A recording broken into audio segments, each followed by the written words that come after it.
تکیے کا ایک بڑا ایک تھوڑی سی بات بتا دوں تکیے کی، کیونکہ ہم جب پیدا ہوتے ہیں تو قرآن کے نیچے سے گزار دیتے ہیں جب گھر میں آتے ہیں. ایک پرانا رواج ہے یہ، اور کہتے ہیں کہ ہر کیا کہتے ہیں اسے، جو آدمی کلمہ پڑھ لیتا ہے نا اس روایت سے، یا اگر وہ اس روایت میں نہ ہو، اگر وہ کلمہ پڑھ لیتا ہے تو پھر یہ ہوتا ہے اس کے سر پہ ہر وقت قرآن موجود ہوتا ہے.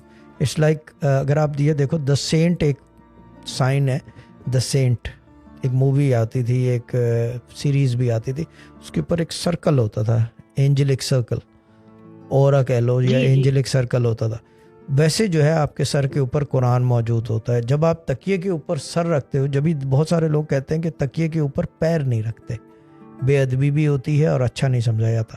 جب آپ تکیے کے اوپر سر رکھتے ہو تو پھر کیا ہوتا ہے کہ یعنی کہ آپ نے سر رکھنے کے ساتھ ساتھ وہ قرآن بھی تکیے کے اوپر آ جاتا ہے، تو پھر وہ افیکٹ کرتا ہے.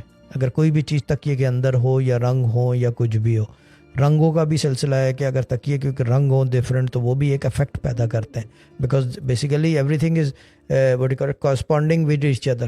T V corresponds with the computer with the کیا کہتے ہیں اسے the TriCaster with the audio mixer goes back to the TriCaster goes back to the server computer, and the computer streams it to the TV and simultaneously sends it to YouTube, streams there and sends here.